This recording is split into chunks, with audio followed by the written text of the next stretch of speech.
Pessoal, bom dia. Então, hoje a gente vai mostrar aí um método para resolver a equação de Schrödinger dependente do tempo, tá? Primeiro eu vou mostrar o método, como é que a gente resolve a equação de Schrödinger dependente do tempo. É um método bastante interessante. E depois que resolver, né, mostrar aí como é que é esse método, no final da aula, eu vou mostrar algumas aplicações que a gente pode fazer com esse método, né? Então, a aula de hoje, a gente vai falar sobre o método Split Operator da solução da equação de Schrödinger dependente do tempo, né? O que seria Split Operator? Pelo nome, alguém já poderia aí, deduzir o que seria? Split é alguma coisa junto. Split? Eu acho. Não é quando uma coisa junta com a outra, aí chama de split.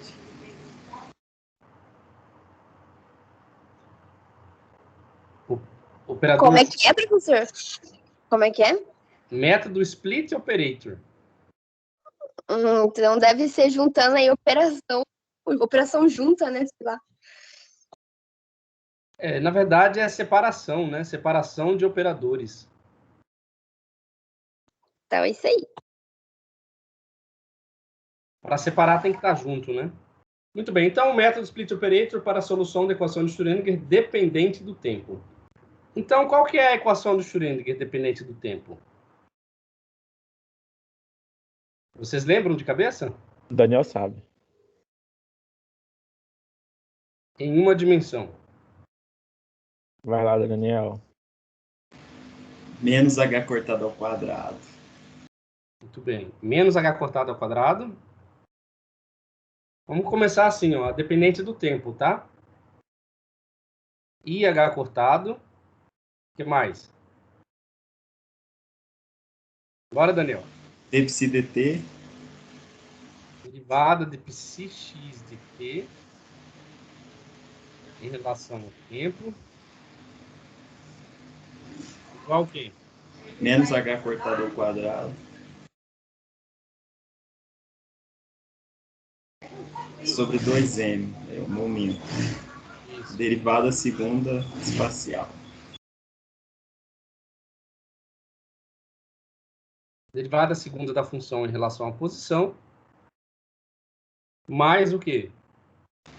Vpsi. Φ de x, derivada de x e t.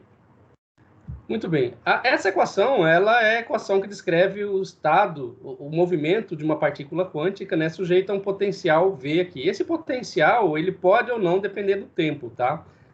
Mas para que a gente possa resolver essa equação, a gente tem que conhecer exatamente esse potencial em cada posição do espaço. E se ele depender do tempo, a gente tem que conhecer esse potencial em cada instante de tempo, né? Então, essa é uma função que você tem que conhecer. Eu posso escrever essa equação da seguinte forma, né?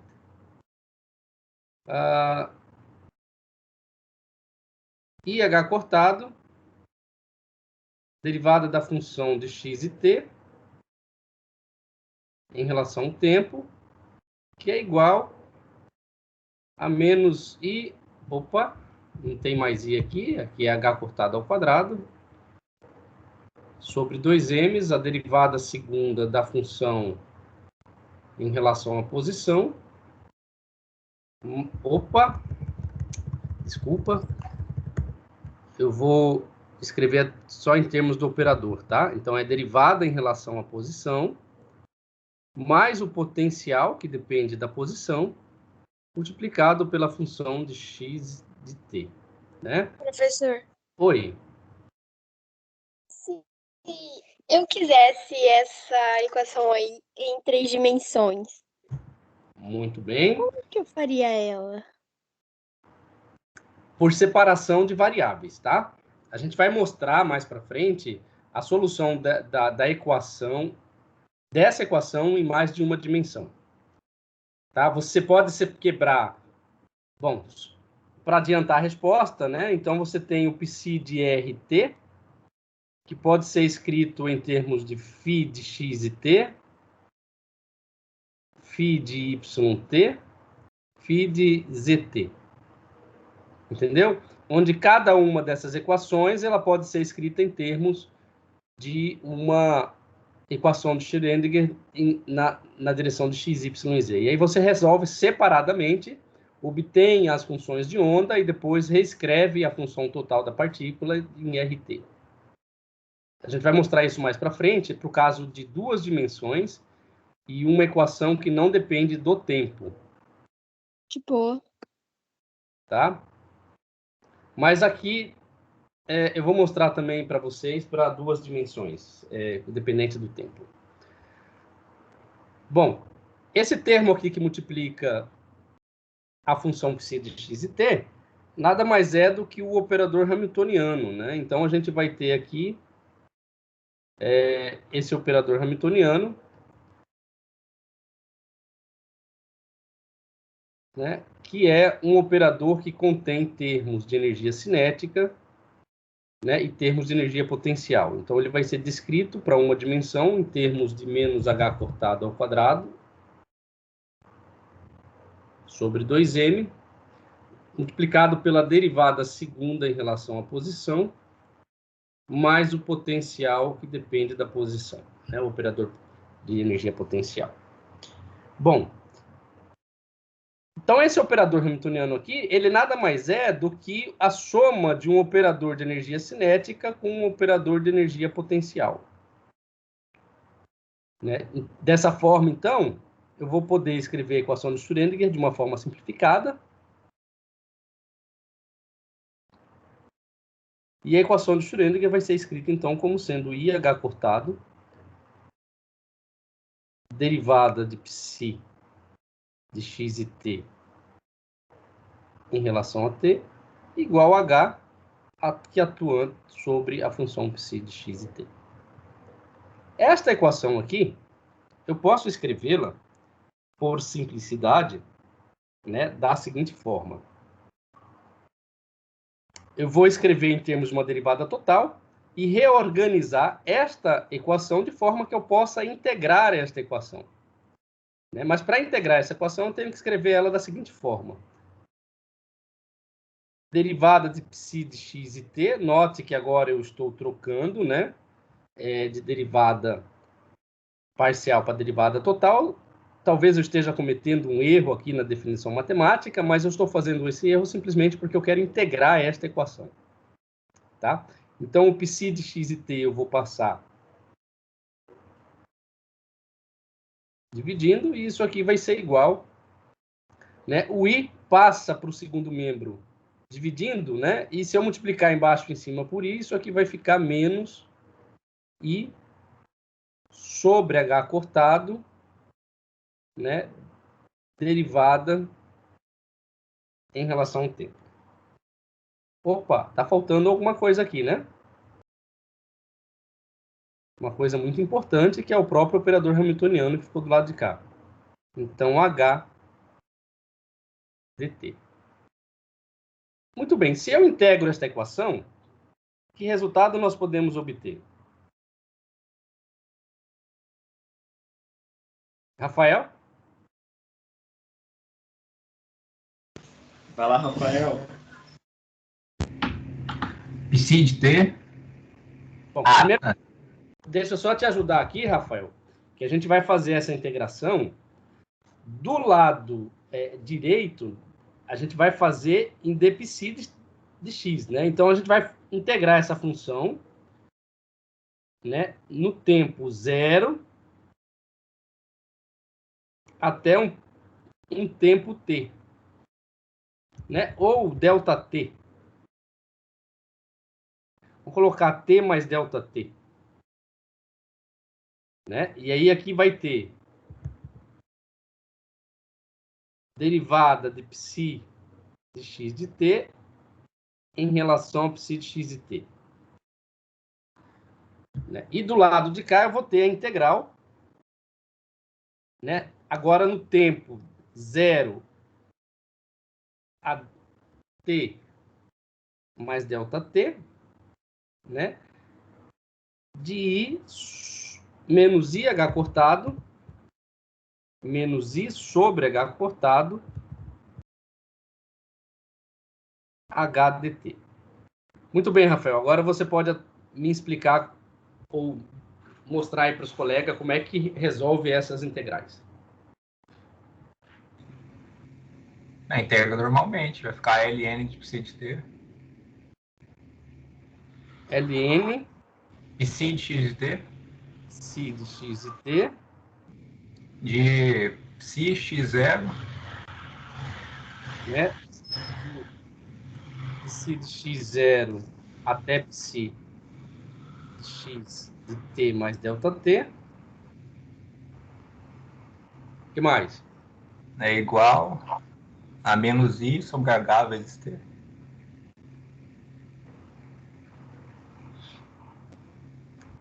E agora? Operador hamiltoniano vezes T. Vou colocar um delta t. Dei os limites de 0 a T mais delta T. Ah, tá. Então tá. Então,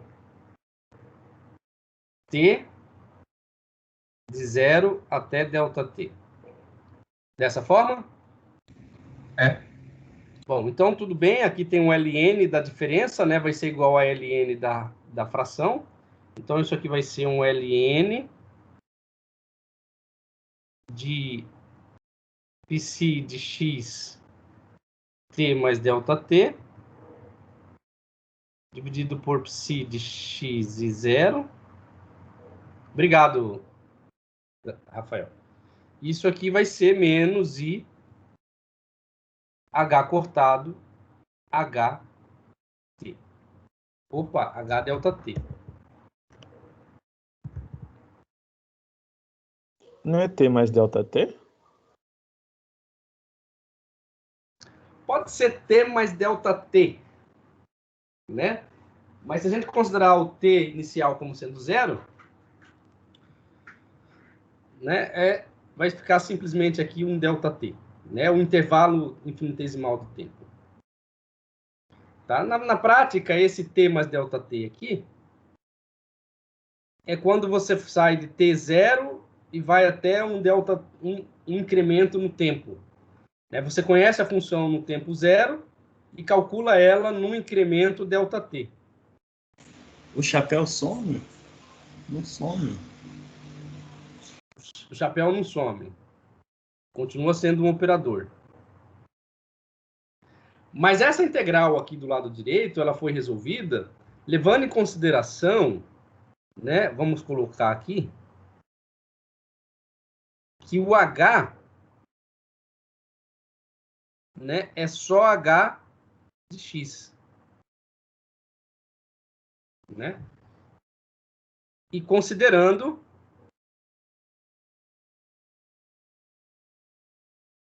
um ΔT pequeno.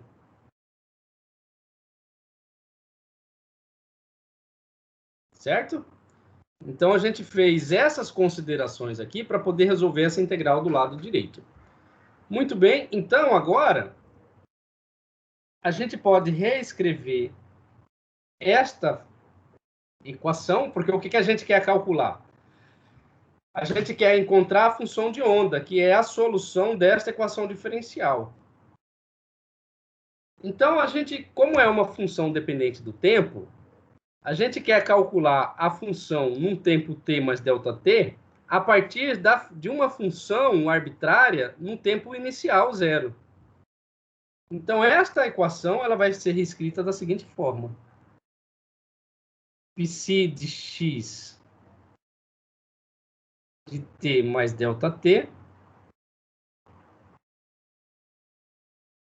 igual, né? Eu vou elevar a exponencial em ambos os lados. Exponencial da ln, né, acaba sendo igual o argumento da função ln. E aqui do lado direito vai ter uma exponencial de menos i sobre h cortado h ΔT. Multiplicado por quem agora? Pela função x no tempo 0.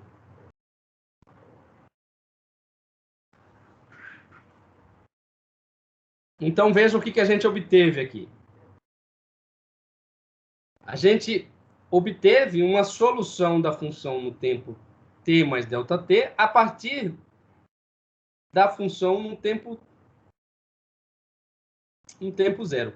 Olha, para ficar mais simples, né, ou corretamente, né, ou matematicamente correto, né, vamos trocar o zero aqui pelo tempo t. Agora sim fica correto, né? Daniel que estava reclamando desse, ou foi o Temerson? Fui eu. Por isso que eu achei estranho só o ΔT. Certo. Então assim fica correto, né?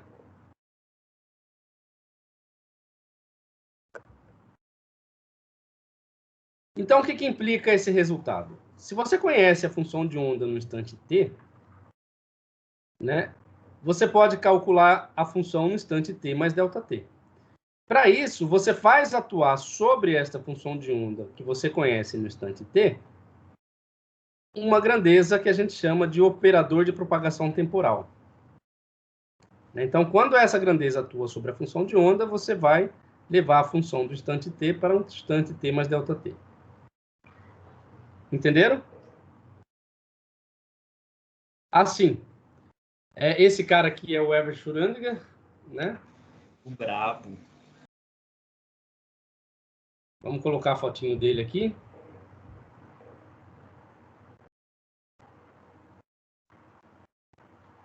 Né? E organizar isso aqui melhor. Eu esqueci de colocar a foto dele, era para ter colocado no início. Né? Então aqui a gente está considerando que o H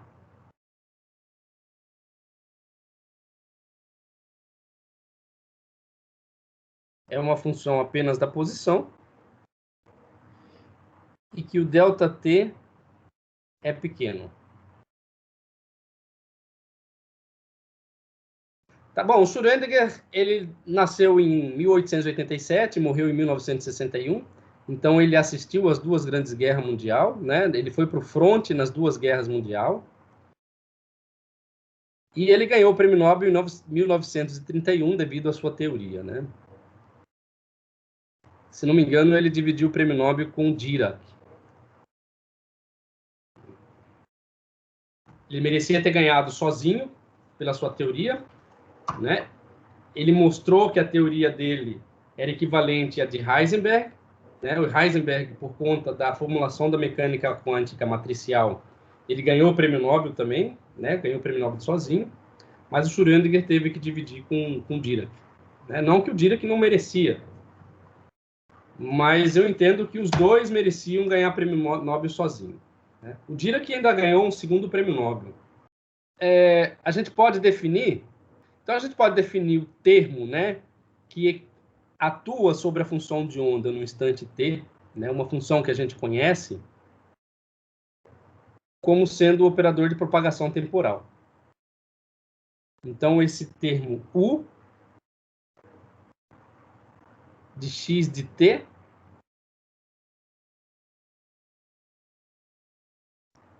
como sendo E menos I sobre H cortado, H ΔT. Né? Vamos colocar um ΔT aqui que é melhor. O ΔT, né? É o termo de propagação temporal. Então, o operador de propagação temporal. O que faz um operador de propagação temporal?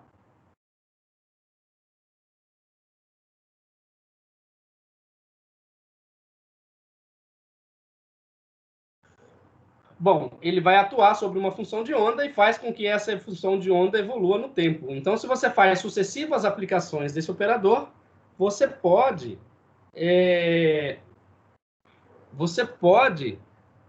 estudar a dinâmica de sistemas quânticos.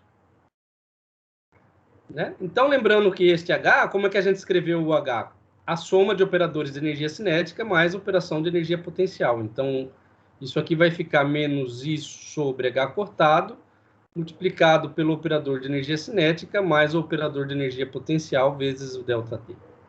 Então, você tem uma exponencial cuja o argumento é dado pela soma de um operador de energia cinética com um operador de energia potencial, né?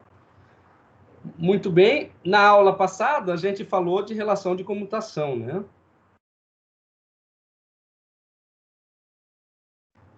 Então, a gente tem o seguinte. H igual a T mais V. E a relação de comutação de T com V, como é que eu calculo? TV menos VT. TV menos VT. Todo operador. E isto aqui, pessoal, é diferente de zero. Implicando que TV é diferente de VT. A gente falou isso na aula passada, né? Implica que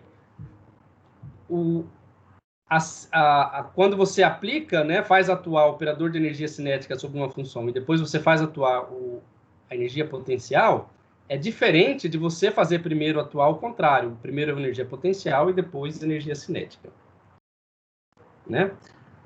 Então, antes de continuar, vamos ver uma coisa muito importante, que é uma propriedade de exponencial. Vocês aprenderam o seguinte, que se eu tenho uma exponencial elevado a um valor, a uma soma, né, de A mais B, isto aqui pode ser escrito, né, a exponencial da soma como sendo a exponencial produto de exponenciais, né, E elevado a A multiplicado por E elevado a B. A pergunta que faço, isso aqui é sempre verdadeiro?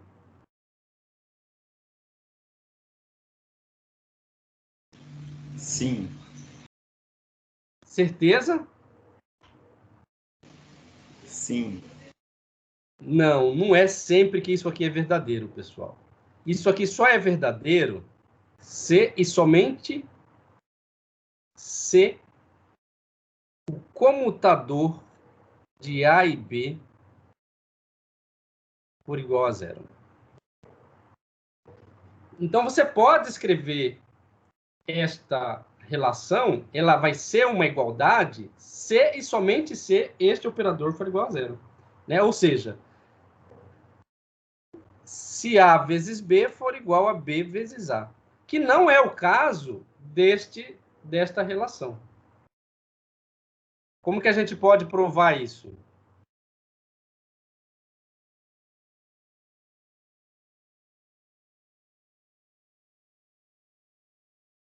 A gente acabou de mostrar que o comutador de T com V é diferente de zero. Isso implica o seguinte.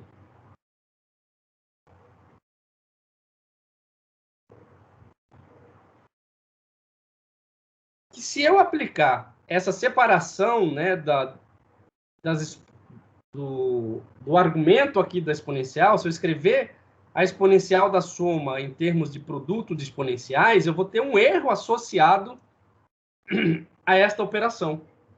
Então, significa dizer que E elevado a menos I sobre H cortado de T mais V multiplicado por ΔT vai ser aproximadamente E de menos I sobre H cortado T vezes ΔT multiplicado por E menos I, menos I sobre H cortado V ΔT mais um erro. Então, haverá um erro aqui se eu escrever a exponencial da soma, aqui é soma, né? em termos do produto de exponenciais? Professor, Pode dizer. mas se está somando o erro, então o resultado não é aproximado. Não. Se você somar todos os erros, não. Se você tirar o erro, aí vai ser aproximado. Você tem razão. Então, vamos colocar igual. Se você tira esse erro daqui, aí sim você vai ter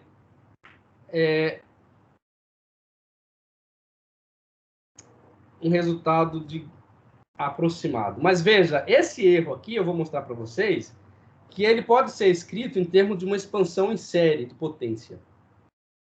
E aí, dependendo de quantos termos você usa dessa série de potência, essa relação ainda assim vai ser uma aproximação, porque você sempre vai estar truncando essa série de potência em algum momento. Entendeu? Aí sim. Então, tudo bem. Mas, para deixar você contente, eu vou deixar ainda a igualdade, tá? Esta técnica aqui, pessoal, se você consegue calcular este erro, ela consiste na técnica de separação dos operadores, né? Chamada de split operator.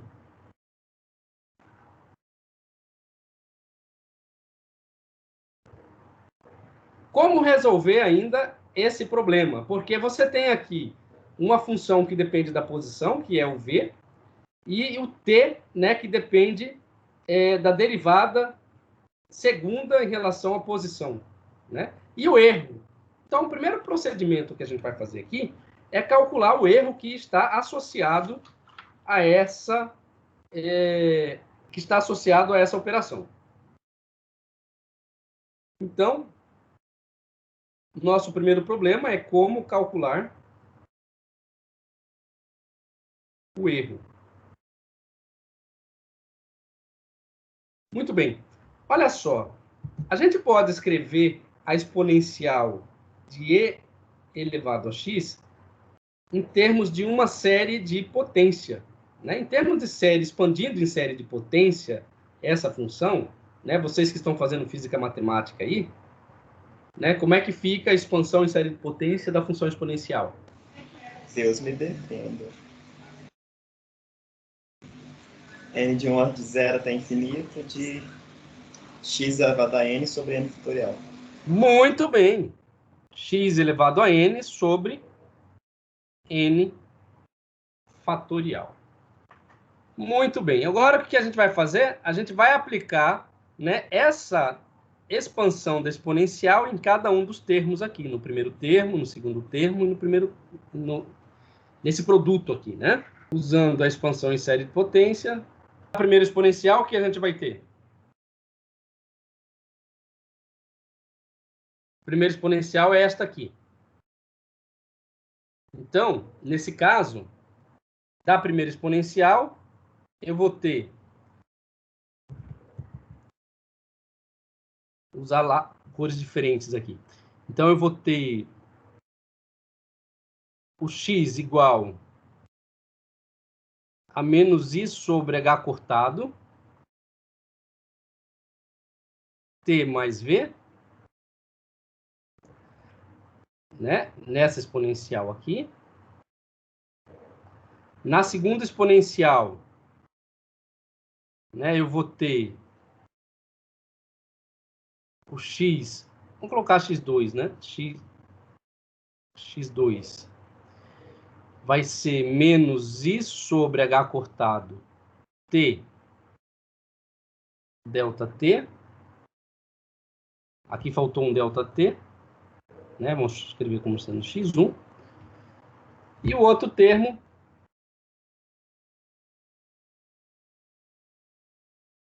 x3 vai ser menos i sobre h cortado v delta t.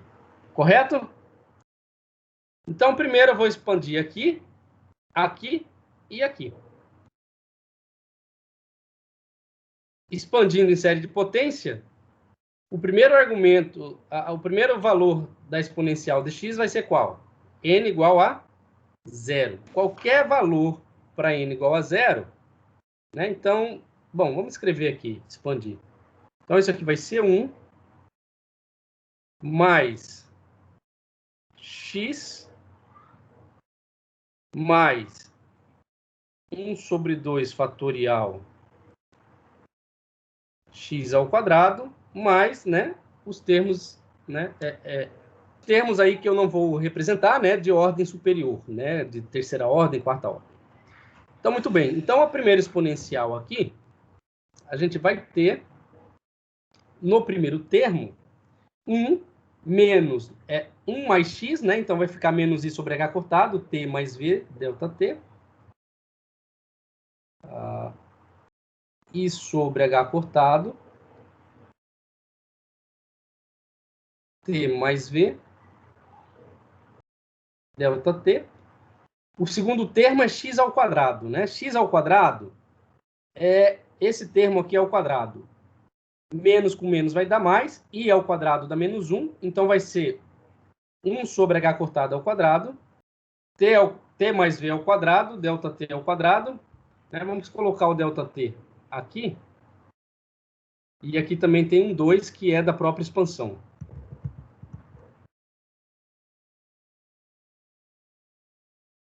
Então tem um 2 que vai aparecer aqui, né? Então esse próximo termo vai ficar delta t ao quadrado sobre 2h cortado ao quadrado, multiplicado por t mais v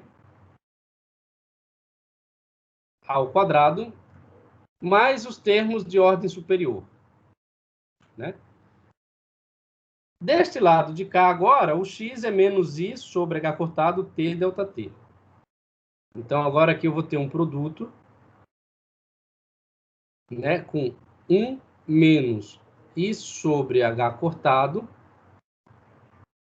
t delta t menos delta t ao quadrado sobre 2h cortado ao quadrado t ao quadrado, né? Que mais? Mais os termos de ordem superior. Vocês estão entendendo, pessoal? Sim. Agora, a gente vai aplicar a expansão da exponencial nesse termo aqui que contém o potencial, né? Então, vai ficar 1 menos i sobre h cortado v delta t menos delta t ao quadrado sobre 2h cortado ao quadrado v ao quadrado, né? Aqui tem um chapeuzinho. Mais os termos de ordem superior. Muito bem, fazendo as operações algébricas aqui, né? Aqui eu tenho delta t ao quadrado, né? Vou só fazer mais uma linha aqui. Então vai ficar menos 1, ou 1 menos i h cortado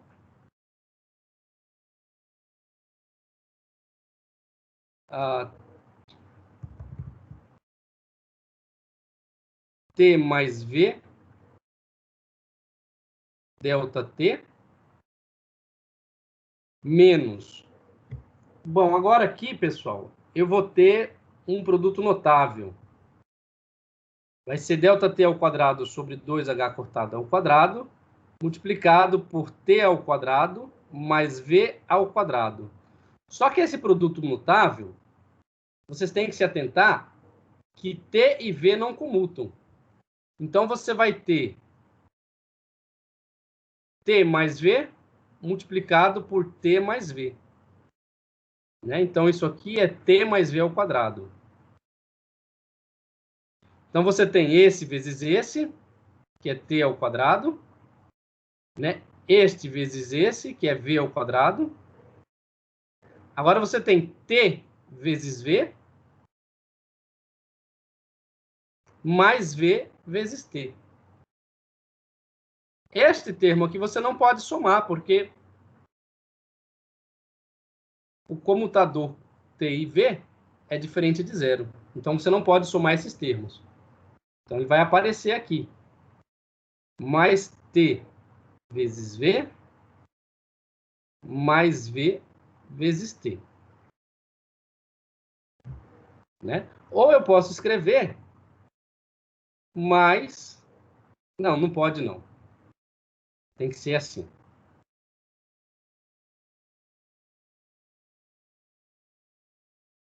Né? O comutador é a diferença, né? Então, vamos deixar dessa forma. E isso aqui vai ficar o seguinte. Multiplicando termo a termo aqui, né? Eu vou ter o primeiro termo 1 vezes 1 vezes 1, né? Vai ter. Opa.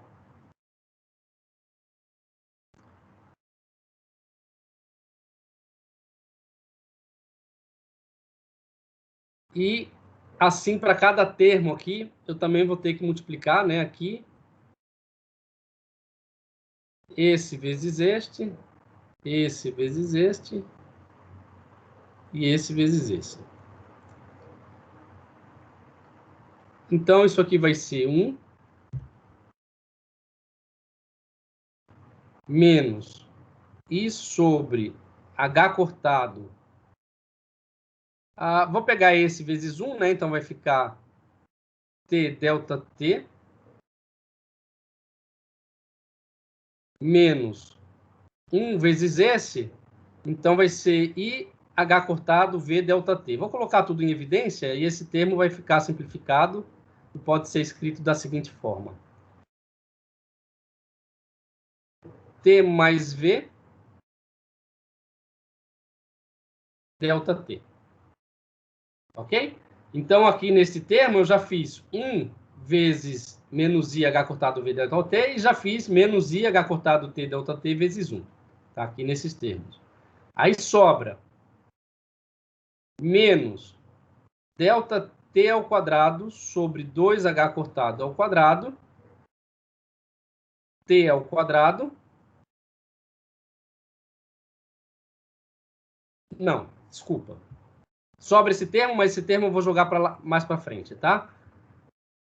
Vai sobrar isso aqui, ó. Menos IH cortado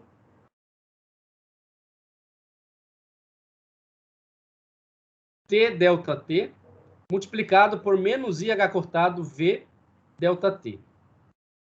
Então, esse termo vai ficar menos com menos dá mais, I vezes I dá menos 1. Então, vai ficar delta T vezes delta T dá delta T ao quadrado sobre H cortado vezes H cortado vai dar H cortado ao quadrado, né? T vezes V. Né? Então, você vai ter um produto aqui do operador de energia cinética mais o operador de energia potencial. Agora, vamos aos termos de segunda ordem, né?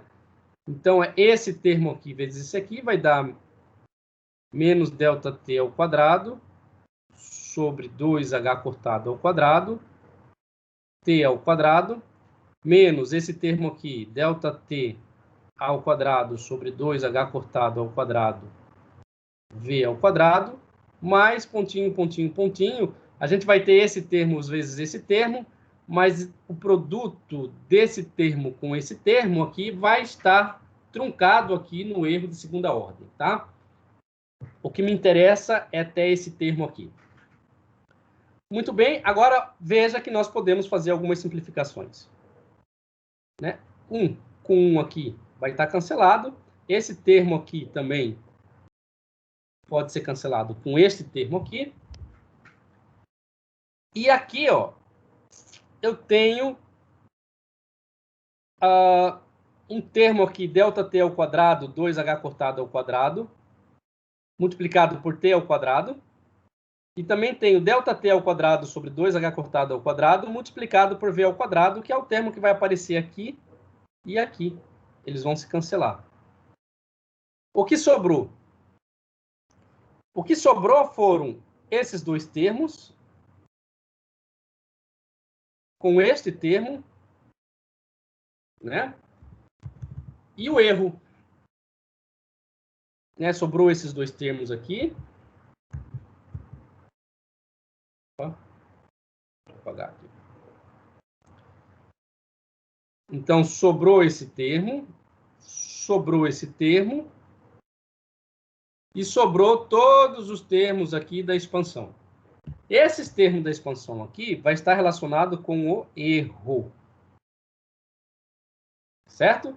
Então, passando esse termo aqui para o segundo membro. Professor, Oi. mas sobrou termo também na a expansão do lado esquerdo, não sobrou? Qual termo? Está falando esse produto deste com este, né? Não, do lado esquerdo da equação aí, ó. Ah, lado esquerdo, qual termo que sobrou? O resto, porque ele também é uma expansão, não é? Ah, tá, tudo bem. Tem uns pontinhos aí também. Eu fiquei Esse na dúvida. termo aqui da expansão, eu passei para cá. Você não viu, mas eu passei todos os infinitos termos para cá. Ah, beleza. Tá? E joguei dentro do erro. A famosa gambiarra. Você não viu eu fazendo isso? Bom, então o que sobrou aqui? Sobrou menos ΔT ao quadrado.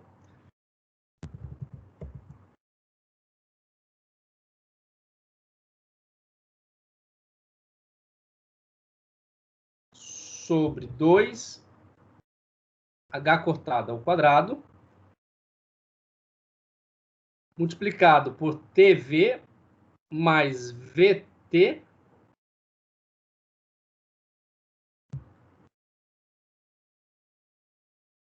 Mais esse aqui, né?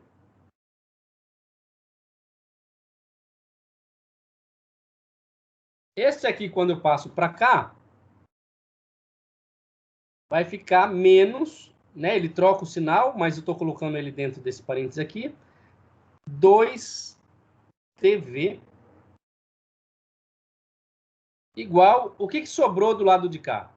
Se eu passar esse termo para a direita, para a esquerda, desculpa, para a esquerda, e todos os termos aqui, né, que o nosso amigo falou que faltou, né? Esse mais 3 pontinhos, esse termo aqui, vamos passar para dentro do erro.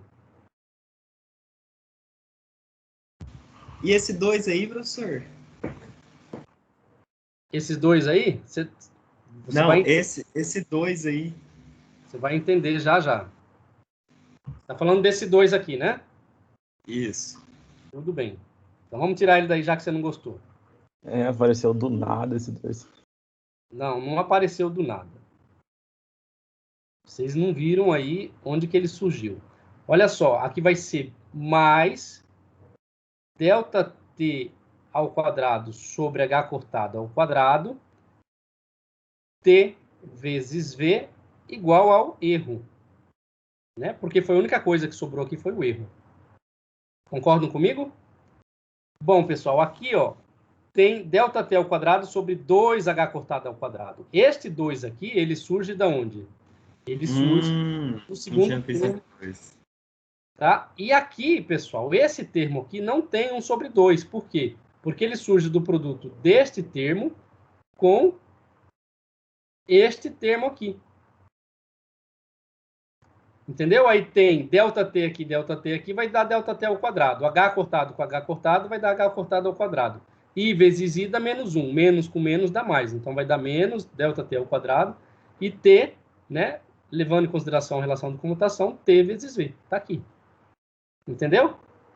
Agora, colocando tudo sobre a mesma edges, como é que a gente vai ficar? 2H cortado ao quadrado, multiplicado por T vezes V, mais V vezes T, menos 2 vezes T vezes V. Concorda agora?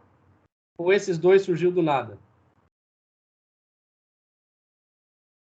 Eu nunca disse isso, hein? Não, é porque eu tava cego. É muito o quê?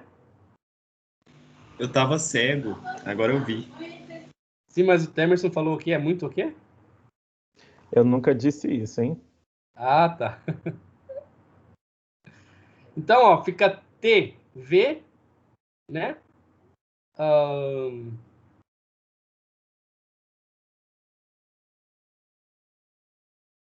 Deixa eu ver. Então, TV menos 2 TV vai ficar menos 1 TV, né? Mas tem um T aqui dentro, que eu vou passar para dentro da...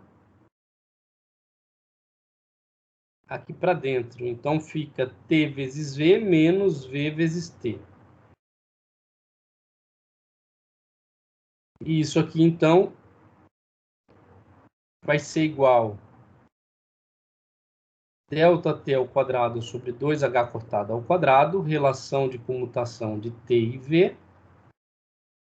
Isso aqui vai ser igual ao erro. Brabo demais.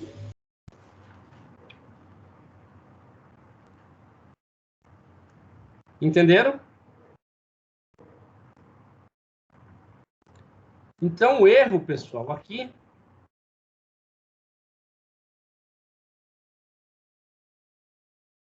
A gente pode escrever o seguinte, que esse erro é da ordem de ΔT elevado ao quantos? Ao quadrado. Da ordem de ΔT ao quadrado. Então, essa aproximação, ela é uma aproximação boa. Mas não é uma aproximação muito boa. Por que que ela é boa? Porque a gente falou que o ΔT é pequeno. Então, se ΔT é pequeno, quando ele eleva ao quadrado, fica um ΔT ainda menor, né? Então, fica um erro ainda menor. Mas existe uma forma de melhorar essa aproximação? Existe, velho. Como? Ou faz o ΔT tendendo a zero, ou pega mais termos e diminui o erro. Pois é, ou pega mais termos. Olha só, eu posso escrever a exponencial da seguinte forma. Se eu tenho aqui a exponencial de um operador A mais B, eu posso escrever como sendo a exponencial do operador A mais B dividido por 2, multiplicado pela exponencial do operador A mais B dividido por 2. Eu não separei os operadores, mas eu escrevi a exponencial da soma de operadores como a exponencial de produto de exponencial da soma. Multiplicou e dividiu por 2. Exatamente. Mas também podemos escrever A mais B como sendo a exponencial de A multiplicado pela exponencial de B mais um erro da ordem de ΔT ao quadrado. Da mesma forma, a gente pode escrever que a exponencial de A mais B é igual a exponencial de B multiplicado pela exponencial de A mais um erro da ordem de ΔT ao quadrado. Concordam? Notem que agora eu inverti aqui o produto. Ó.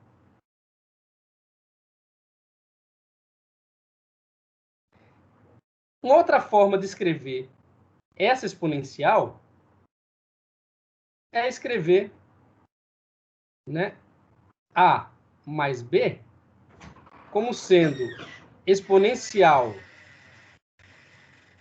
de B sobre 2 multiplicado pela exponencial de A sobre 2 multiplicado pela exponencial de A sobre 2, né? Multiplicado pela exponencial de B sobre 2. Mais um erro. Agora, da ordem, eu não sei. de x, sei lá, né, da ordem... eu estou usando ΔT aqui, né? Mas tudo bem. Então, vamos da ordem de ΔT elevado a x. Eu não sei qual que é a ordem desse erro. Se essa ordem for maior do que 2, então eu melhoro a minha aproximação. Qual procedimento eu devo fazer?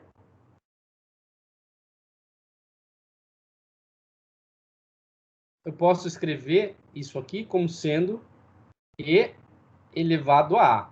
Né? Então, eu vou escrever uma exponencial de a mais b como sendo o produto de e elevado a b sobre 2, e elevado a a e e elevado a b sobre 2. Mais um erro da ordem de ΔT elevado a x, e eu não sei qual que é o valor desse x. Então, o que eu tenho que fazer? Aplicando essa aproximação, né, para o problema que nós nos propomos a resolver, posso escrever que a exponencial de menos i sobre h cortado t mais v multiplicado por ΔT é igual a exponencial de menos i sobre h cortado v ΔT sobre 2 e elevado a menos i sobre h cortado t ΔT e e elevado a menos i sobre h cortado v ΔT sobre 2 mais o erro. Como calcular esse erro? Bom, pessoal, procedimento eu já mostrei aqui para vocês. Usem, né, a expansão em série de potência, né, da exponencial, né, aplica no primeiro membro. Opa, cadê? Aplica no primeiro membro, aplica em cada termo do segundo membro e multiplica. E aí vocês vão ver que o erro, né, vai estar associado a aproximadamente, vai ser igual, não vai ser aproximado, vai ser igual à ordem de ΔT ao cubo. Vocês vão chegar nessa ordem de grandeza. Entenderam? Bom, o procedimento aí é trabalhoso, né? Mas é só operação, né? As operações algébricas aqui que vocês fazem, procedimento parecido com o que a gente já fez, e vocês vão mostrar que o erro da ordem de ΔT ao cubo. Então, isso implica em dizer que a gente pode agora escrever a exponencial de menos i sobre h cortado, t mais v, ΔT, como sendo a exponencial de menos i sobre h cortado v ΔT, exponencial de menos i sobre h cortado t vezes ΔT, exponencial de menos i h cortado v sobre ΔT sobre 2. Mais o erro da ordem de ΔT ao cubo. Olha só, se ΔT é muito pequeno, elevado ao cubo, ele vai se tornar menor. Um exemplo, vamos supor que o ΔT seja igual a 0,1. Então, ΔT elevado ao quadrado vai ser quantos? 0,01. E ΔT elevado ao cubo vai ser quanto? 0,001. Né? Então, quanto maior for a ordem do erro, menor será o erro associado à sua aproximação.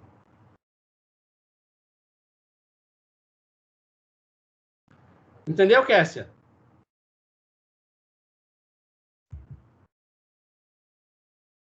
Kessia já vazou. Entendeu, Abádio?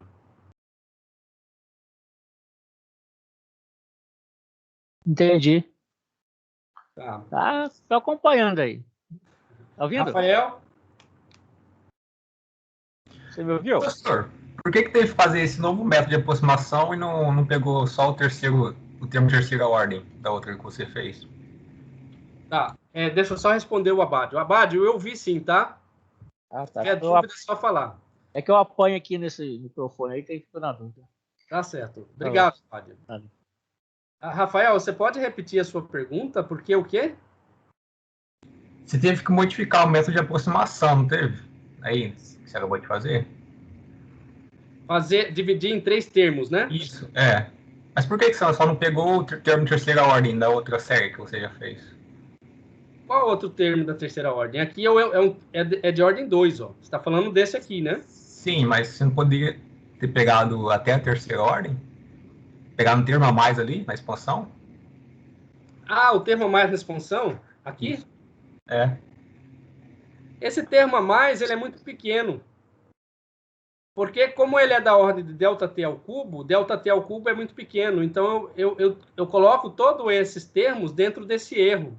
E eu calculo o valor desse erro de forma mais simples, usando a segunda ordem do expoente. Porque se você pega os próximos termos aqui, mais termos dessa expansão, acaba ficando mais complicado. Né? E a correção no erro fica menor. Né? Fica menor. É pequena. Você só vai ter um trabalho algébrico maior para um benefício pequeno. Tá? Então, você pode calcular o erro associado à segunda ordem simplesmente através da relação de comutação aqui. Então, todos esses termos aí de expansão que você citou, ele vai estar inserido aqui dentro dessa relação de comutação. Entendeu? Entendi. Da mesma forma aqui, ó.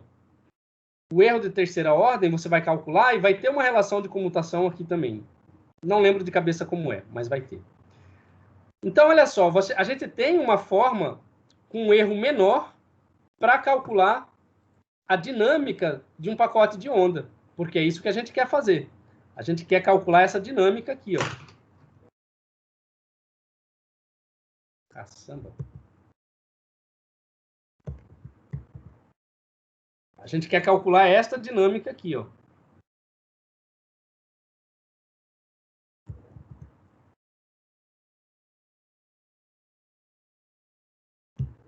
Certo? Então, a gente trabalhou esse operador de propagação temporal e agora vamos fazer ele atuar sobre a função de onda no instante t.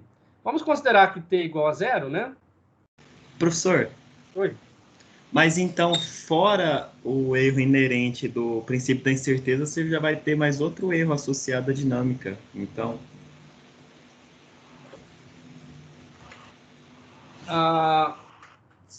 Sim, você vai ter um erro associado ao método de solução da equação.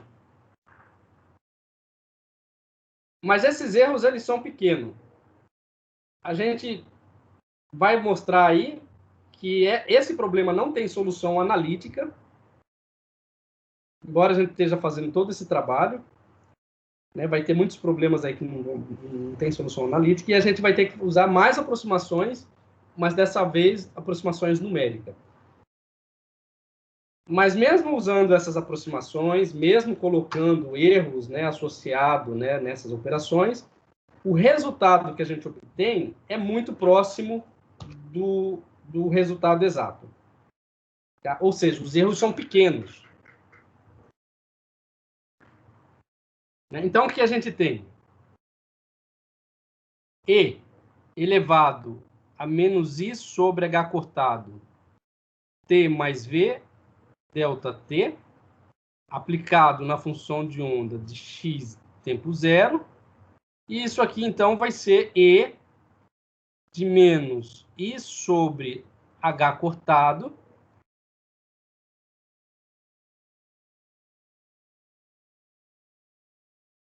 V delta T sobre... Esqueci de colocar sobre 2 aqui, pessoal. Sobre 2, né? Não, eu não vou escrever uma igualdade, eu vou escrever um valor aproximado. Vou considerar que esse erro aqui é pequeno e vou suprimir ele da minha equação. Então, agora eu tenho um termo de E elevado a menos I sobre H cortado T delta T. Né? Então, esse termo em verde aqui está relacionado com o operador de energia cinética, né? Tem um chapeuzinho aqui, multiplicado por E de menos I, V, delta T sobre 2, multiplicado por X, 0. Entenderam? Sim. Qual é o primeiro procedimento aqui? Muito bem. Agora você tem um método para estudar a dinâmica de pacote de ondas em sistemas de baixa dimensionalidade. O que são sistemas de baixa dimensionalidade? Estou falando sistemas que têm as dimensões bastante reduzidas, em que a mecânica clássica não consegue descrever adequadamente. Então, a gente usa a equação de Schrödinger, e aí a gente vai estudar esses sistemas, que são sistemas quânticos. A gente vai estudar a dinâmica de pacotes de onda em sistemas quânticos. Né? E a gente viu que se a gente conhece esse pacote de onda em cada instante do tempo, em cada posição do espaço, nós podemos calcular o valor esperado das variáveis dinâmicas desse sistema. Então, o primeiro procedimento agora se resume a você conhecer uma função de onda inicial, ou seja, conhecer a condição inicial do seu sistema e conhecer o potencial a qual esse sistema está submetido.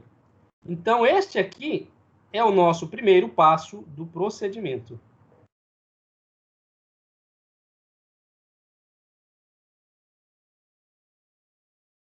Então, a gente, no instante zero, temos que saber qual o valor do potencial em cada posição do espaço.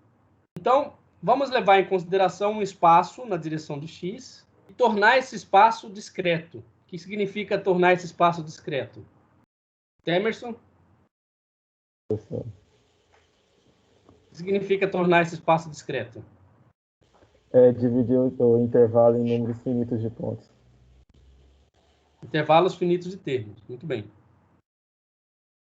Então, vamos dividir esse espaço em intervalos finitos de termos. Né? Então, aqui é a direção x, levando em consideração que nós estamos resolvendo a equação unidimensional. Né? Então, eu tenho aqui um ponto 1 do espaço, o ponto 2, o ponto 3, 4.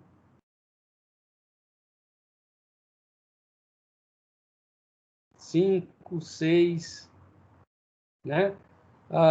Vamos colocar assim.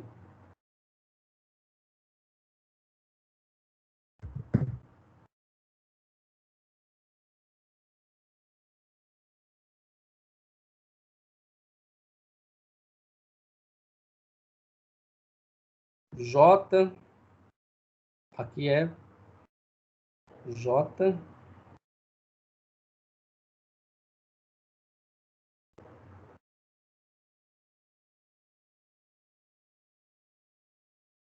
J mais 1,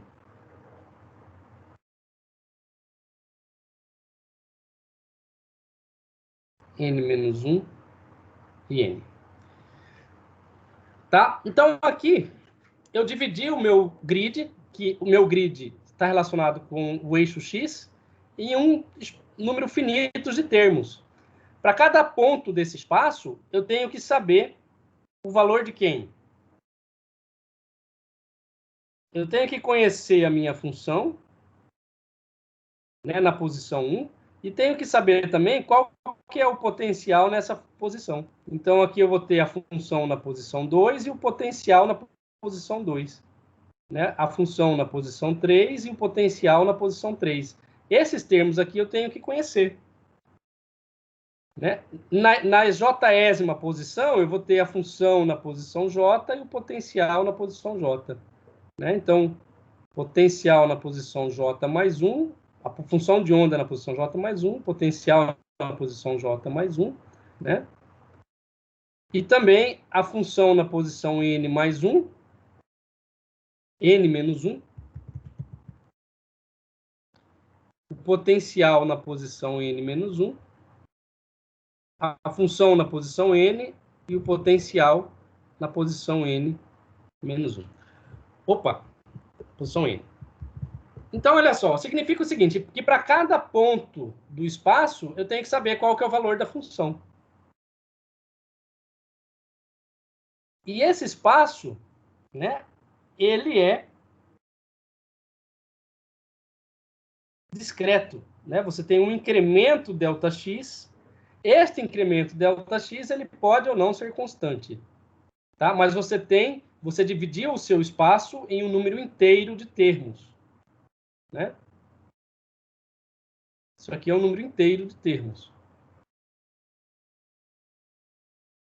Então, o que consiste o primeiro passo do método Split Operator?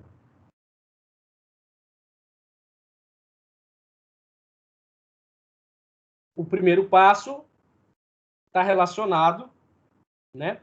Eu vou chamar aqui uma função eta de x ΔT como sendo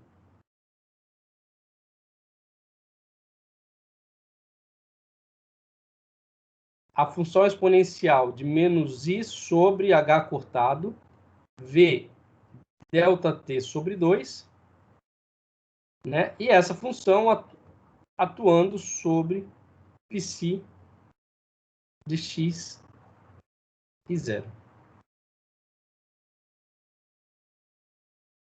Muito bem, olha só, o potencial é uma função que eu conheço. Então, cada ponto do espaço eu sei exatamente qual que é o valor desse potencial, é um número, né? Este é um número. Assim como a função nesse mesmo respectivo ponto. Então, o que eu tenho que fazer? Eu tenho que pegar o valor desta função nesse ponto e multiplicar pela exponencial de menos i h cortado vezes o potencial no ponto multiplicado por ΔT sobre 2. Então, o incremento no tempo eu defino, o potencial eu conheço, h cortado é constante, i é um número complexo, e a função de onda eu sei descrever muito bem ela no instante inicial. Então, esse termo aqui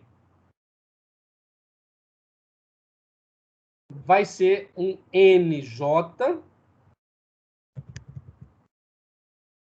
eta J, né, igual a exponencial de menos i h cortado VJ ΔT sobre 2 multiplicado por psi-j. Onde j aqui, ó, vai variar de 1, né, até n. Ou seja, para cada ponto da grid, eu vou saber a função psi e o v. E usando esta relação, eu também vou conhecer o valor de eta 1, eta 2, eta 3, né? Eta j mais 1, eta n menos 1 e eta n. Entenderam? Sim ou não? Sim. Muito bem. Então, o que eu posso fazer? Vou retornar aqui na minha equação. E esse termo agora que eu já conheço, é o eta.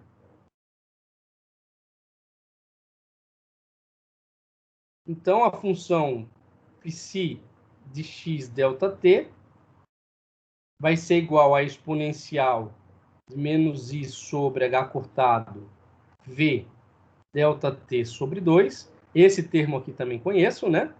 Agora, eu tenho a exponencial de menos i sobre h cortado t ΔT multiplicado por eta de x ΔT. Qual o segundo passo? é fazer com que esse termo aqui, né, atue sobre o eta. Então, aqui é o segundo passo.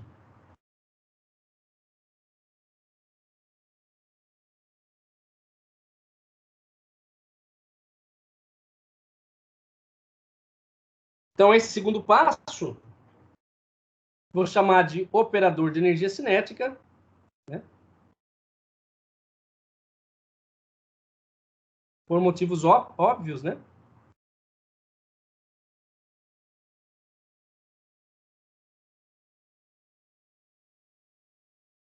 Então, nesse segundo passo, o que eu vou ter? Como que é o nome dessa função aqui, ó?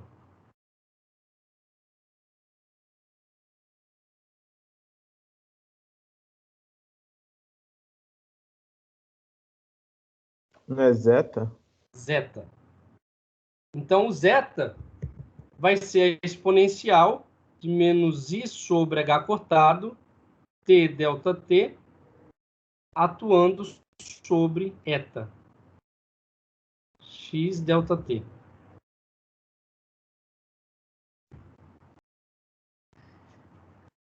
Então, isso aqui vai ser o quê? Isso aí não é zeta, não. Isso é xi. Zeta é diferente. E se não é assim, ó? Não é um Uai. x? Não. Não. É zeta, Bruno. Sossega. Não é zeta, não. Pronto, você já tem Esse- uma tarefa. Isso aí é o xi. X, né? O outro é o xi. Bom, enfim. Que se. Pode ser. Eu nunca lembro o nome dessas letras gregas. E menos i h sobre h cortado, operador t, como é que eu escrevo o operador t?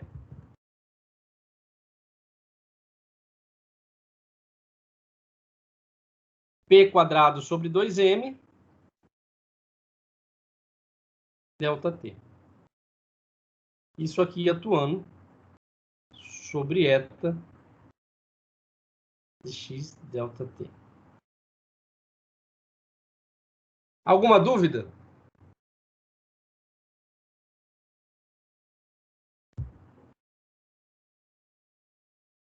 Agora, pessoal, como escrever esse termo aqui, né? Alguém pode sugerir alguma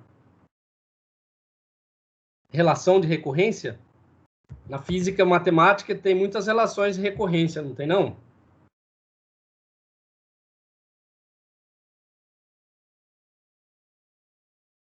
Tem.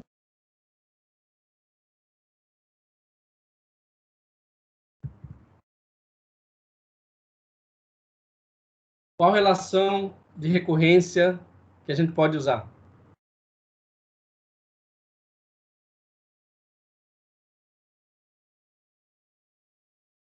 Vamos usar a relação de recorrência unitária. A relação de recorrência unitária está relacionada com E elevado a menos I θ. Como que eu posso escrever essa relação de recorrência?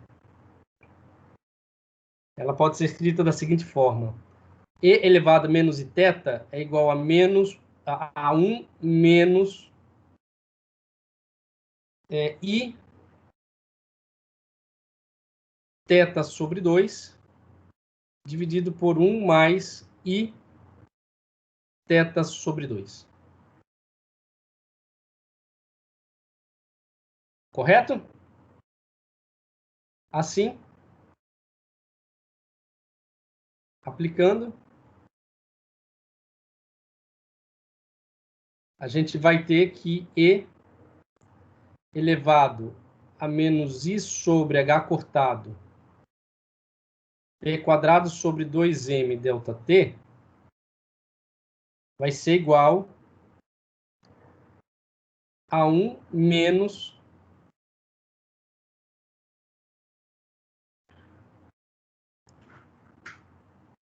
I sobre H cortado multiplicado por... Bom, o P quadrado aqui tem um menos, né? Vai dar menos h cortado ao quadrado sobre 2m. E como tem um menos aqui da relação, menos com menos vai dar mais. Né? Menos daqui com menos daqui vai dar mais. E o menos do p quadrado, então acaba ficando menos aqui também. Então fica menos h cortado ao quadrado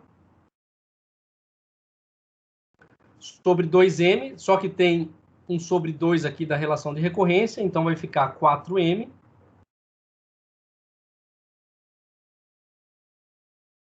Multiplicado pela derivada segunda em relação a x. E embaixo vai ficar 1 mais i sobre h cortado multiplicado por h cortado ao quadrado dividido por 4m, derivada segunda em relação a x. Concordam?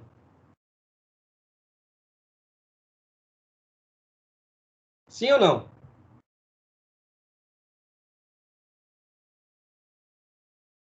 Sim. Logo, o que a gente vai ter? Aplicando aqui nessa função, como que é o nome da função aí, Daniel? Sim. X de x delta t vai ser igual ao quê?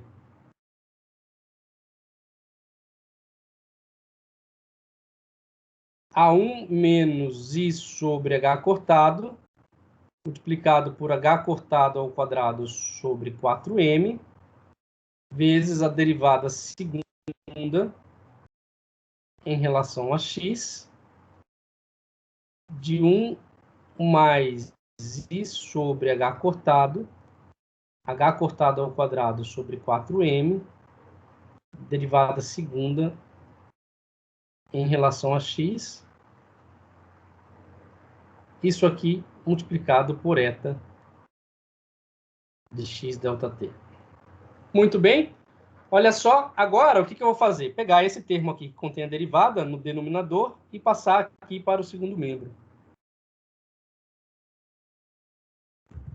Vocês estão entendendo, pessoal?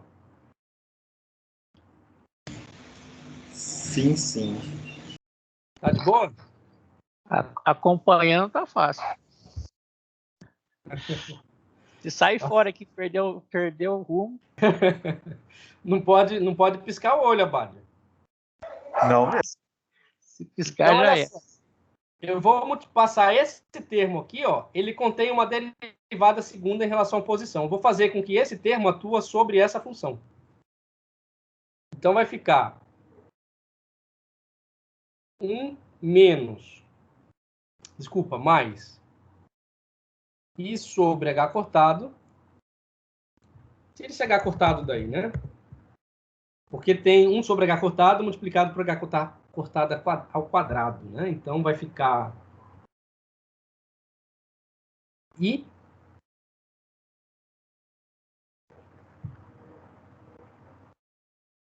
h cortado dividido por 4m, multiplicado pela derivada em relação a x, que é uma derivada segunda, de que si de x delta t igual a 1 menos i h cortado sobre 4m,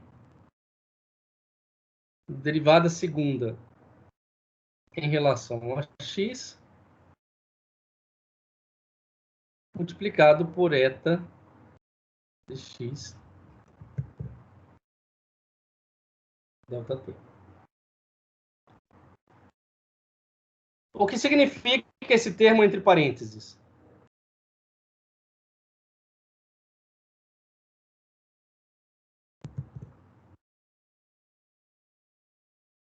E o que significa esse termo no segundo membro? Esse termo aqui, pessoal, é um termo conhecido. Você conhece a função eta em cada ponto da sua grid. Você conhece a função eta. E esse termo aqui nada mais é do que uma operação sobre essa função eta. Então, você conhece esse termo. Se você conhece o eta, você sabe derivar ele em relação a uma posição, então você conhece esse termo. Esse termo é um termo conhecido. Esse termo aqui é uma operação de diferencial, e esse termo aqui, o que representa? É um termo desconhecido. Como resolver esse termo?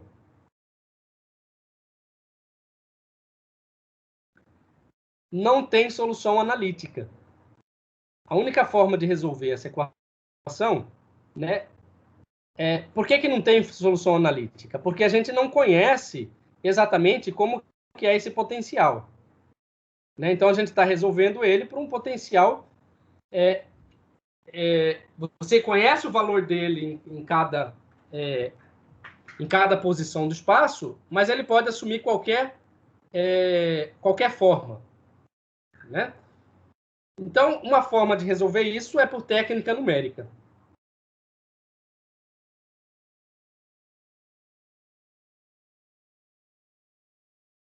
Quem fez física computacional viu algumas formas de resolver, né,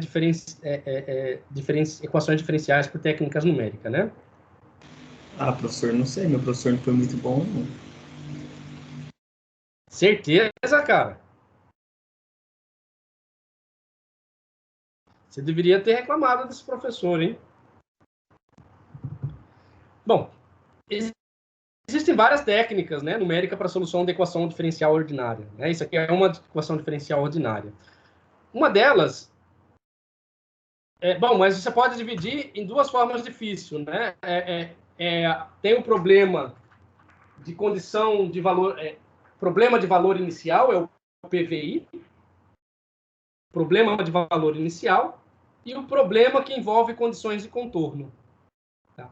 Esta equação diferencial, ela está relacionada com o problema que envolve condição de contorno.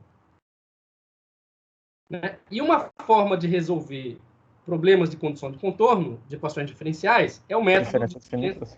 Exatamente, diferenças. Tá vendo aí, ó? Você aprendeu isso com quem, Temerson? Com o professor aí de física computacional. Ah! Muito bom, aliás, hein? Tá vendo?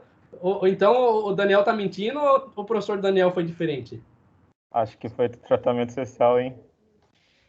Tava com ranço, hein?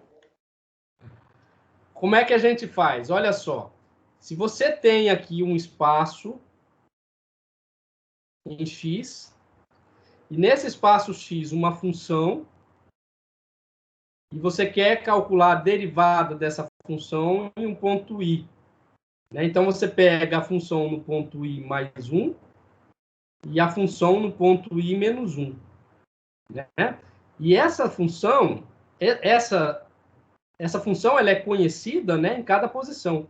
Então, aqui eu vou chamar a função no ponto I menos 1, a função f no ponto I e a função f no ponto I mais 1. Né? Então, essa função em azul é a função f de x. E esse espaço, então, ele é discretizado, né, em um incremento contínuo que eu vou chamar de ΔX. Então, para calcular essa derivada num ponto I, eu posso usar a expansão em série de Taylor, da função em torno, né, de uma posição I. Então, a expansão, né, f de x mais ou menos ΔX, né, vai ser o quê? Vai ser a função na posição x, né, expansão em série de Taylor aqui, pessoal. Mais ou menos ΔX vezes a derivada derivada primeira da função em relação a x, mais ΔX ao quadrado dividido por 2 fatorial, vezes a derivada segunda da função em relação a x, mais os termos de ordem superior, né? E os termos de ordem superior vai envolver um ΔX ao cubo. Se você pega um ΔX muito pequeno, à medida que você vai aumentando a ordem aqui na série de potência, o termo vai ficar cada vez menor, né, tendendo para um valor muito pequeno.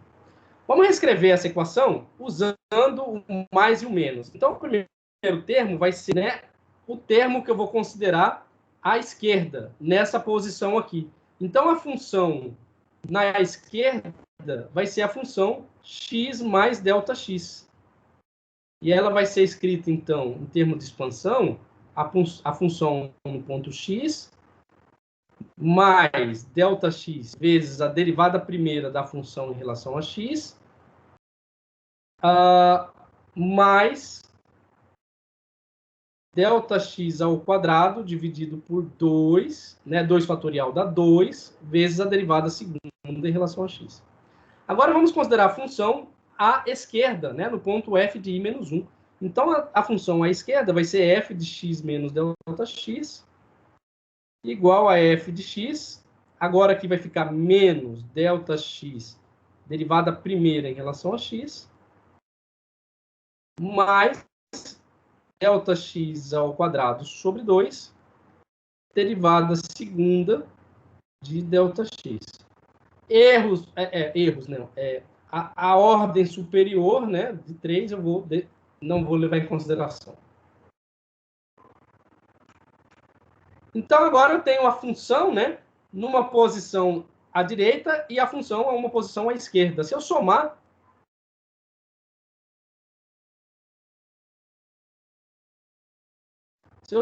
as duas, então eu vou ter f na posição x mais ΔX, mais f na posição x menos ΔX, igual f de x mais f de x vai dar 2f de x. Né? Esse termo aqui com esse termo cancela. Mais meio ΔX ao quadrado vezes a derivada segunda de fx, mais meio ΔX ao quadrado vezes a derivada segunda de f de x, vai dar ΔX ao quadrado vezes a derivada segunda de x. Muito bem, o que eu quero calcular aqui é a derivada segunda, que é o que aparece aqui. Né? Então, a derivada segunda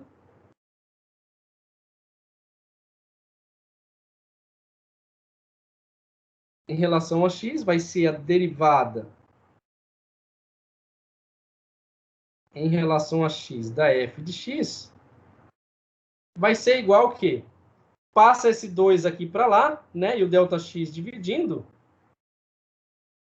vai ser f na posição x mais ΔX, né? Esse termo aqui. Esse termo passa para lá, fica menos 2 vezes a função na posição x, mais f na posição x menos ΔX, dividido por ΔX ao quadrado. Né? Que é esse termo aqui. Muito bem, então, isso aqui é um valor aproximado, tá? Porque ainda tem um erro aqui que eu suprimi da conta, né? Devido à expansão. Tem a expansão aqui em série de potência, né? Então, eu suprimi aqui, então tem um erro associado. Então, isso aqui não é um valor exato, é um valor aproximado. E você tem uma forma de resolver a equação diferencial de segunda ordem, levando em consideração as condições de contorno do seu problema. Lembrava disso, Temerson? Sim. Depois que tanta raiva que eu passei para montar esses exercícios que você tinha passado, eu quero ver esquecer. Então, olha só. Agora, o que a gente tem que fazer? Substituir a diferença finita aqui onde tem derivada segunda. Lembrando que aqui, do lado esquerdo, ele vai atuar sobre um valor desconhecido e no lado direito ele vai atuar sobre um valor conhecido. Bom, isso aqui dá um trabalho, como o Temerson falou aí, né, Temerson? Dá um trabalho fazer essa substituição, não dá? Dá. Mas nos contornos, o ideal seria utilizar também a direita e em outro extremo a esquerda.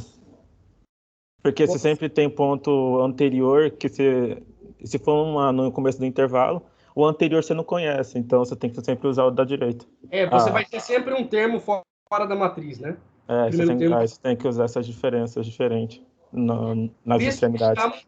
Por isso que chama condição de contorno. Né? Porque você aplica as condições de contorno para você definir quais são esses valores aí da posição inicial, né, da sua grid, na posição inicial e na posição final da sua grid, para você mostrar aí como que esses termos vão, quais valores eles vão assumir. Então, pessoal, ó, uma tarefinha aí para casa, né, para vocês substituírem aqui, e vocês vão chegar na seguinte equação. Então, vocês vão aplicar para xi de x delta t e eta de x delta t. Aí vocês vão aplicar aqui e vão aplicar aqui, certo? Então, aplicando, a gente vai obter o seguinte. Para cada posição, levando em consideração também que você vai aplicar para cada posição, né, da sua grid. Na verdade, esta equação é uma equação diferencial. É um conjunto de equações diferenciais de segunda ordem, linearmente dependente. Tá? Então, você vai ter uma equação desta natureza para cada ponto da sua grid. Então, aqui na posição 1 você vai ter uma equação daquela, na posição 2 você vai ter uma outra equação daquela, e assim sucessivamente.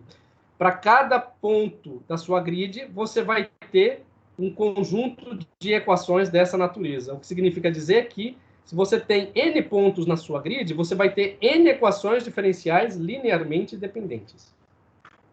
Tá? O que significa dizer que, se você faz uma grid muito grande, você vai ter um número muito grande de equações diferenciais para resolver. Só que você, felizmente, não vai resolver isso na mão, você vai resolver no computador. Mas lembre que, aumentando o número de N, você aumenta o tempo computacional. Mas como é o computador que vai resolver, isso é um problema para o computador e não para nós. Então, olha só. A equação que a gente vai chegar, diferencial linearmente dependente, é esta aqui. Menos beta, que se de j menos 1, mais 1 mais 2, beta, que se na posição j, menos beta, que se na posição j mais 1, igual a beta, eta na posição j menos 1, mais 1 menos 2 beta, eta na posição j, mais beta na posição eta de j mais 1, né? Com j variando de 1, 2, 3 até n.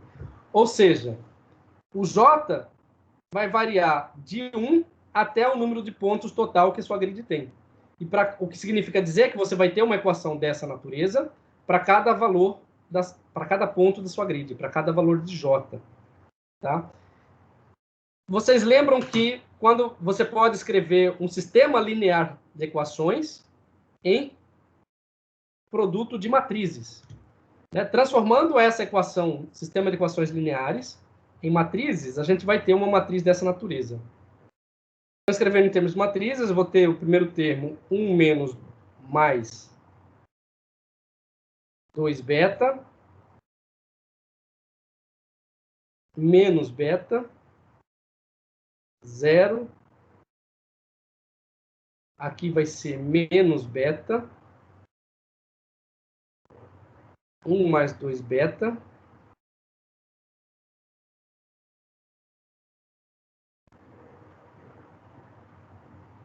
menos beta,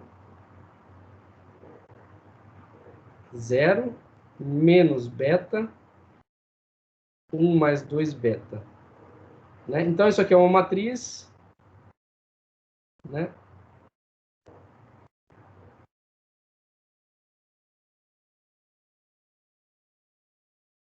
Esse termo aqui está relacionado com o operador diferencial,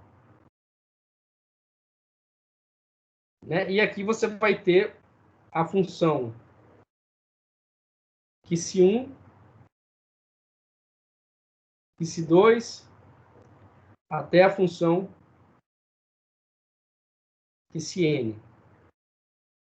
Ou seja, você vai ter cada elemento aqui de que se referente a cada posição da sua grid.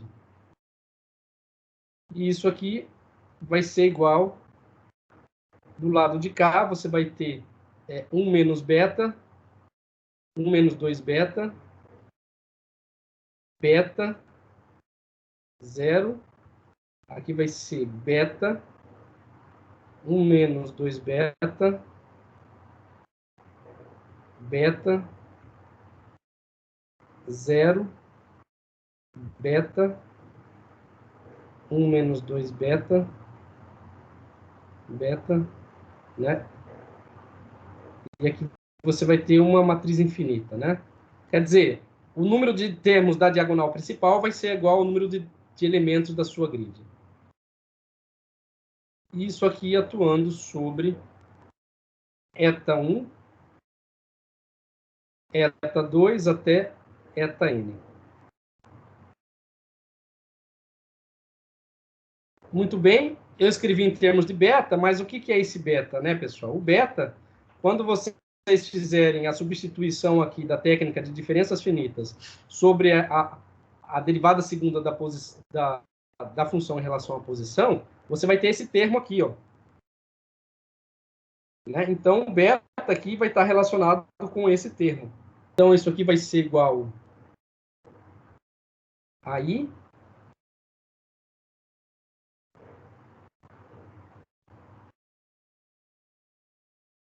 delta t sobre delta x ao quadrado, h cortado sobre 4n. Né? Então, o beta vai ser esse termo aqui. Esse termo aqui vocês facilmente vão obter a partir daqui, ó. Tá? Vocês vão obter a partir daqui. Deve estar faltando um ΔT aqui. Tá aqui, ó. Tá faltando um ΔT. Certo? Então, aqui também falta o ΔT. Tem um ΔT aqui, um ΔT aqui. Né? Então, aqui também falta um ΔT.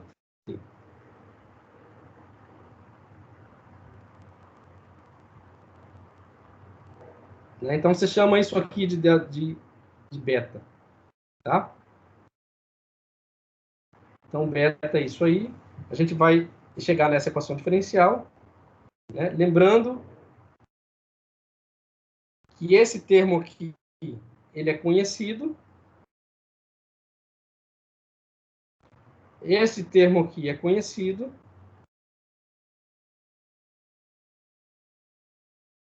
E esse termo aqui ele é desconhecido. Então, o que a gente tem que fazer? Calcula, né, esse produto aqui, divide por esse termo aqui, opa, né, e a gente vai obter... Na verdade, isso aqui é uma equação de diagonalização, né? A gente tem que diagonalizar esse termo.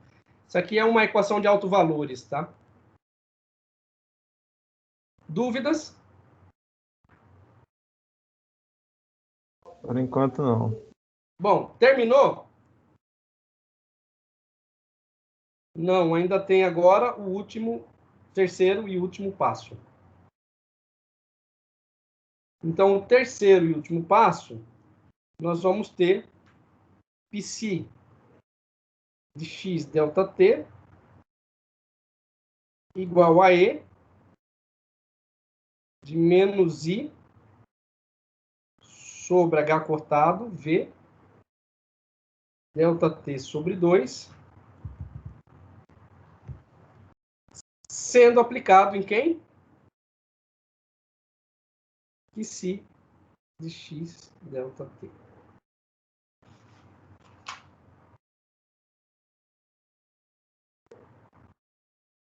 Lembrando que esse termo aqui é um termo conhecido. E a gente vai poder calcular agora, né, a função de onda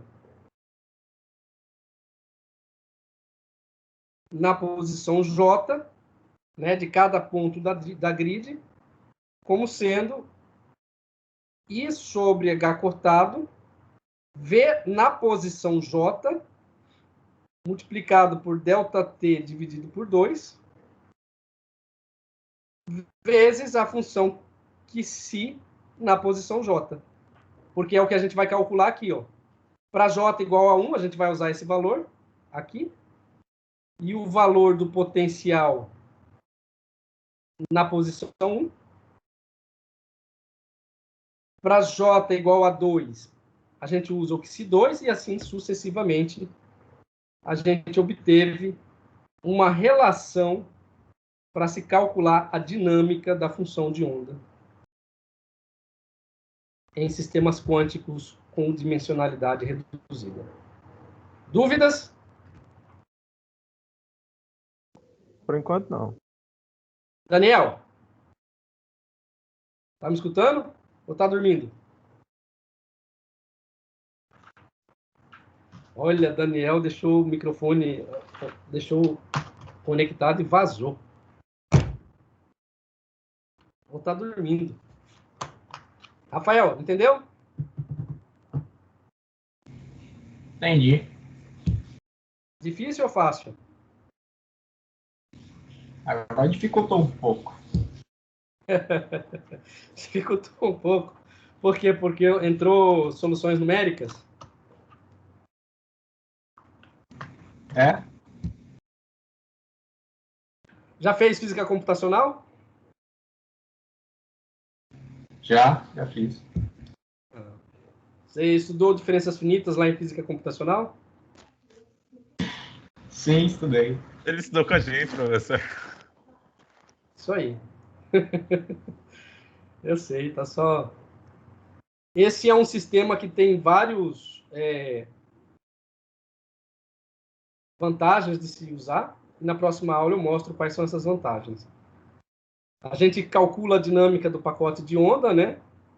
E eu vou mostrar para vocês a aplicação na próxima aula, né? Para que vocês fiquem com água na boca, vou mostrar aqui uma simulação feita por meus alunos de mestrado. Né? Você tem aqui um pacote aplicando em 2 dimensões, né? Lembra da pergunta da menina, da Kessia no início da aula? Dá para aplicar em 2 dimensões? Sim. A gente faz esse procedimento na direção de x e na direção de y. A cada passo do tempo, normaliza a função e vai calculando a dinâmica em cada instante do tempo. Então, o que vai acontecendo? Ó?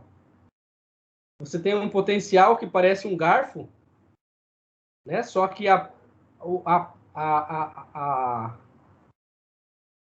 aonde você pega o garfo está alinhado com uma dos dentes do garfo, né? Com o primeiro dente. Aí, o que acontece com a função de onda? Ela espalha e ela se transmite para estados excitados, né? E aqui mostra um filminho mostrando a dinâmica de propagação nesses sistemas. Né? Então, tem várias formas aqui de você estudar esses sistemas. Né? Esses aqui são outros sistemas que eu andei estudando. Esses aqui são fios quânticos dobrados, né? Mostra ali efeito túnel. Então, tem várias física relacionada com esse problema.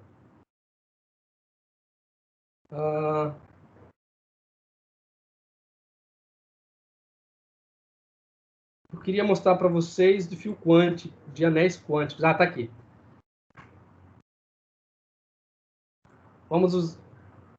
Isso aqui é um anel quântico, né? Você joga a função de onda aqui num canal de entrada e aqui tem um anel por onde ela vai se propagar, né? Olha lá.